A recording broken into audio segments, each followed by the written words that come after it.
สวัสดีค่ะพี่น้องค่ะมื้อนี้สวัสดีพี่น้องปองปายพี่น้องเฮาเขาอยู่ซองยาอาชีกกโอ้ยสองถุงมักม่วงเซ่อีกถุงนั่นปุ๊หิวจนเซ่เลยบ่เอามาฝากแล้วก็หิวเอาแล้วอ่ะ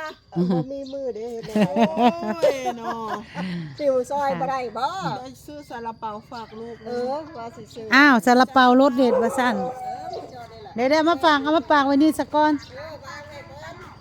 จ้าสวัสดีค่ะอยู่กับช่องย่าอาชีกกอกนะคะบ่จักรยานเฮียแล้วแม่ย่าพาเฮไปเฮียแล้วโอ้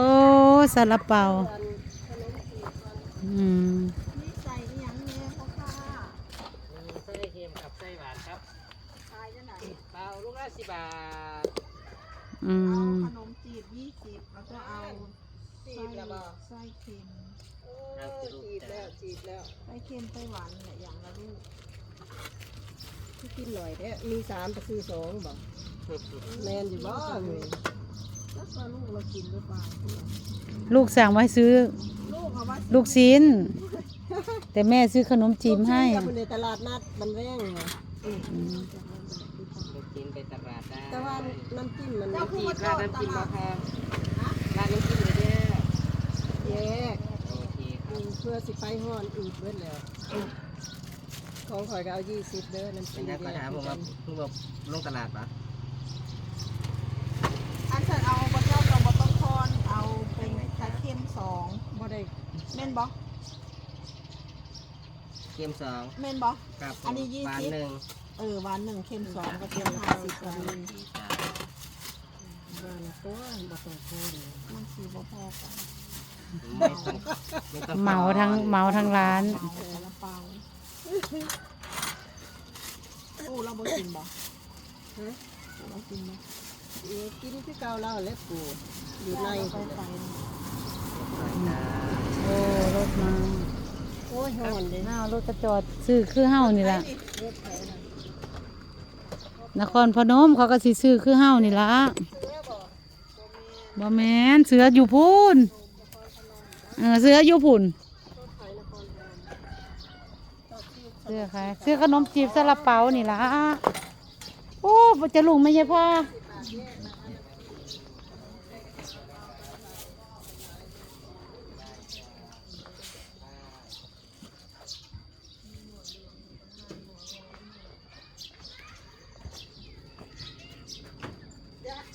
เอาให้ปู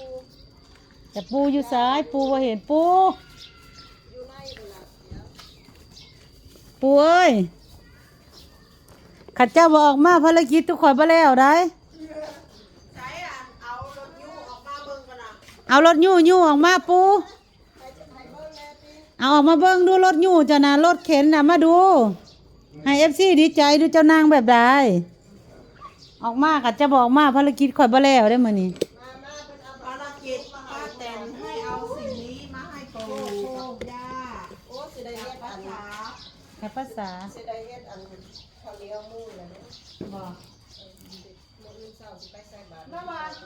าแกงเข้าไปในว่าละว่าแบ่งให้เพิ่นแล้วย่าจอยพ่อจักสิเฮ็ดทันบ่สิเฮ็ดแล้วสิบ่ละว่าแบ่งให้ย่าจอยบ่ละว่าย่าจอยพร้อมแบ่งกับยาจอย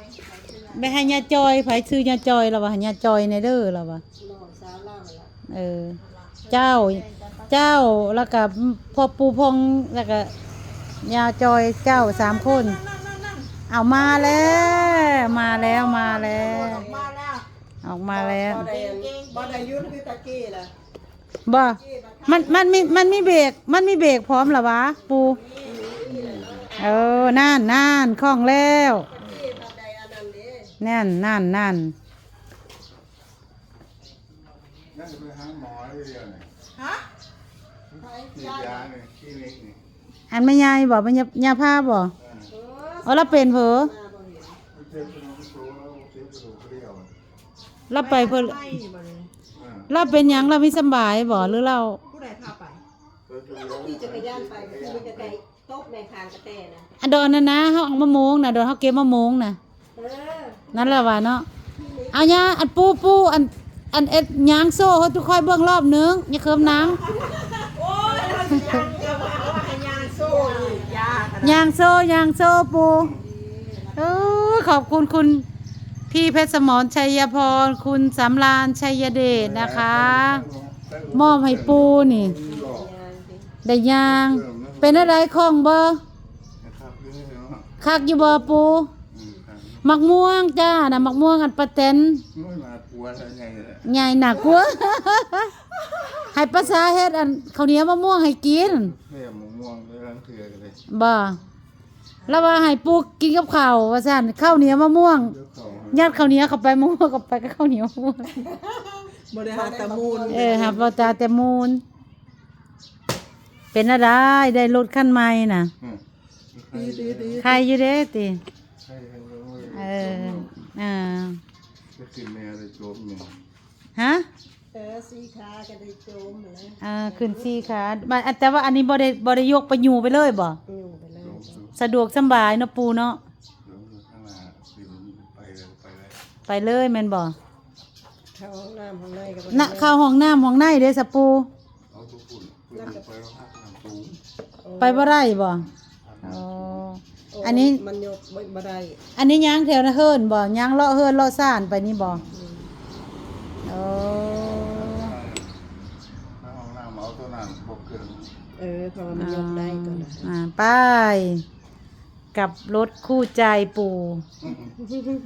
พอง ไปทางใดไก่อยู่ว่านี่รถอันนี้ ไปแล้วเริ่มจะนี่แหละ ย่างไปย่างมาอยู่นี่ละบ่ ไปนะ บ้านหวานภาษาเจ้าเอ็ดเราเด้อคนอันเอ็ดคนนี้มูลนะ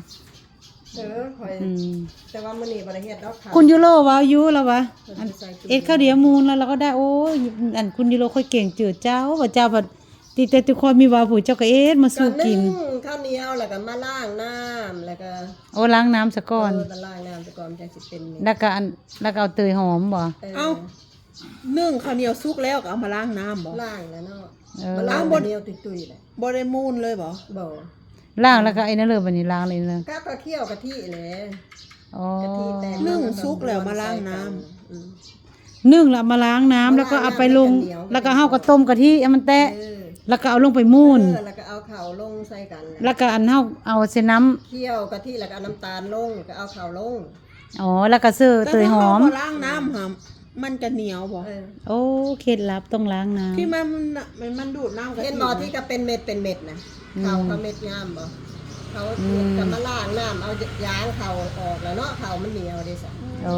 ล้างน้ำจนข้าวเป็นเม็ดไข่ มื้ออื่นแม่นมื้ออื่นวันพระแม่นละ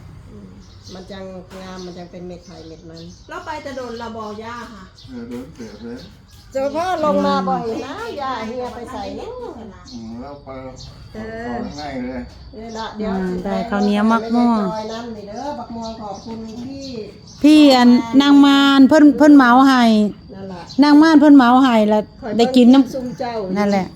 การนางมารเพิ่นเหมาให้แล้วก็เพิ่นว่าเอามาแบ่งผู้เฒ่าผู้แก่ก็มีเพิ่นได้เพิ่นอันยาจ้อยภาษาเจ้านั่นล่ะ3คน พวกนี้มันขึ้นไว้หวานเลย นี่เลยมะม่วงน้ำดอกไม้ น้ำดอกไม้แต่ว่าเขามันเอ็ดหน่วยใหญ่ปู่ ของเขามัน มันมาคลองดิ พันสีทองน้ แต่มันผ่านเลิศภาษา ดีกว่าการเลือกตั